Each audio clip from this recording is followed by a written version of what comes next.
아버지 하나님, 하나님의 은혜 속에 살아가면서도 또 그 은혜의 소중함과 중요함을 잘 깨닫지 못하고 또 내 멋대로 이렇게 살아갈 때가 많이 있습니다.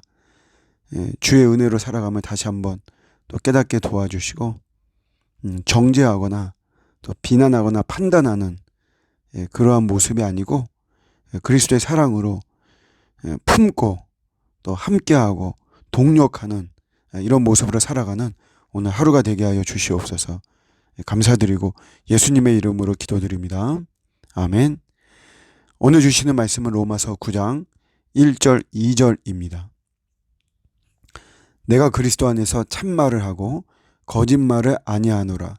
나에게 큰 근심이 있는 것과 마음에 그치지 않는 고통이 있는 것을 내 양심이 성령 안에서 나와 더불어 증언하노니.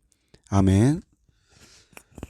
바울이 마치 결벽증이 있는 것처럼 그렇게 자신의 지금 상태를 이야기하고 있습니다.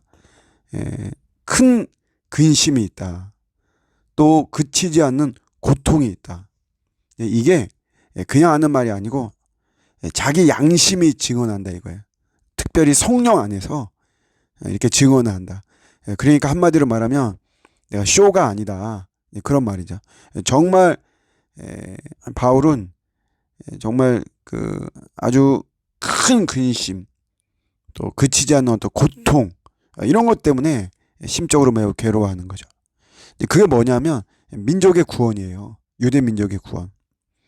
그래서 자기가 심지어는 그리스도에게서 끊어질지라도 요게 다시 말하면 자기가 지옥에 간다는 말이에요. 내가 차라리 지옥에 갈지언정 우리 유대 민족이 구원을 받으면 좋겠다. 이런 거죠. 야, 이게 이런 고백이 참 나오기가 쉽지 않아요. 제가 예전에 삿포로에서 우리 선교사님 딸이 초등학생인데 그 딸이 이런 고백을 했어요. 자기 일본인 친구를 전도하려고 하는데 자기가 지옥에 가면 갔지 자기 친구가 천국에 가기를 원한다. 초등학교 4학년인가? 하여튼 초등학생이 그런 기도를 해서 제가 참 굉장히 깜짝 놀랐는데 이제 그 바울이 이제 사실 이런 고백의 원형인 거죠. 바울이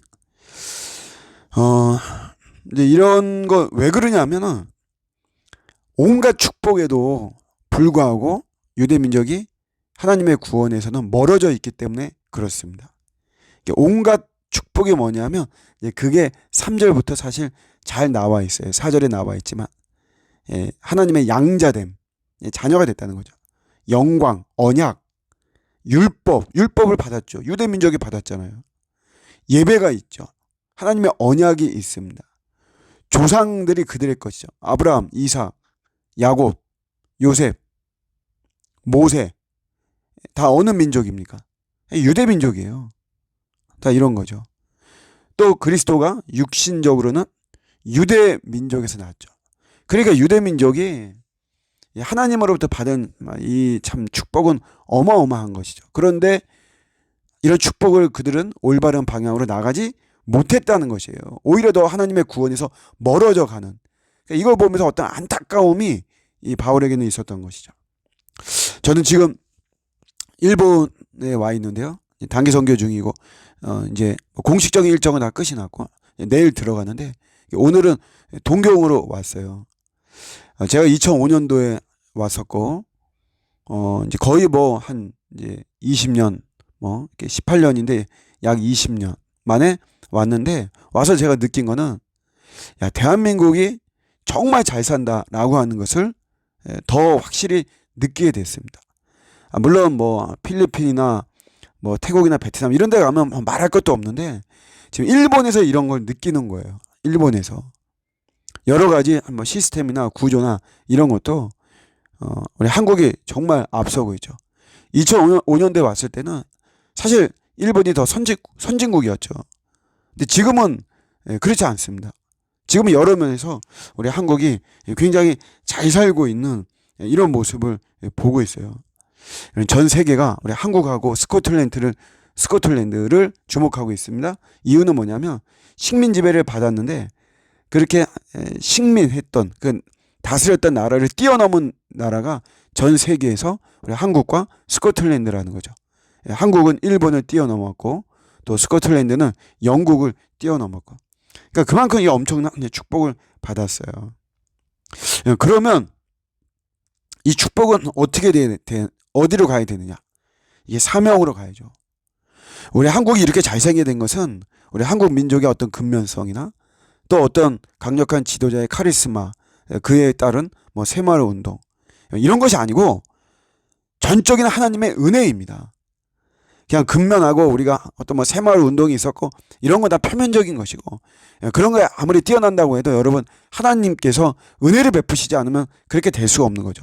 모든 게 다 하나님의 은혜로 되어지는 것이에요.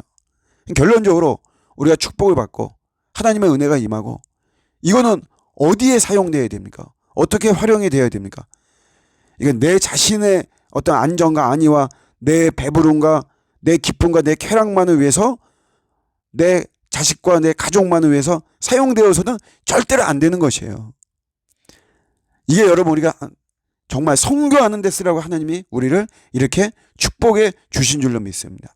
일본에 와서 보니까 너무 정말 교회가 없어요. 교회가 일단은 교회가 세워져야 됩니다. 우리가 뭐 동남아나 아프리카나 이런 교회를 세우기 참 비용이 적게 되는데, 뭐 그런데 교회를 세우는 것도 중요한데, 와서 하여튼 일본 올 때마다 그런 걸 느낍니다. 교회를 찾아볼 수도 없고 이런 상황 속에서 정말 할 수만 있다면 우리 영적으로 깨어있는 교회와 그리스도인들이 이게 좀 힘을 합해서, 한 개 교회가 못하고 개인이 못하거든요. 저도 마음이 있지만 여기 할 수가 없어요. 선진국가고 비용도 많이 들기 때문에 연합해서라도 정말 이 일본 땅에 교회를 많이 세워서 세계 선교에 참 일익을 담당하는 것이 바로 우리 한국 교회, 우리 한국이 다 하나님의 축복과 은혜를 받은 이유입니다. 이런 사명을 감당해야만 되는 것이죠. 어쨌든 우리의 인생이 사명 중심으로 사는 인생이 되어야 되고, 우리의 시야를 관점을 좀 넓혀서 더 하나님의 선교에 저희가 쓰임받는 그런 인생들이 되시기를 주님의 이름으로 축복합니다. 아멘.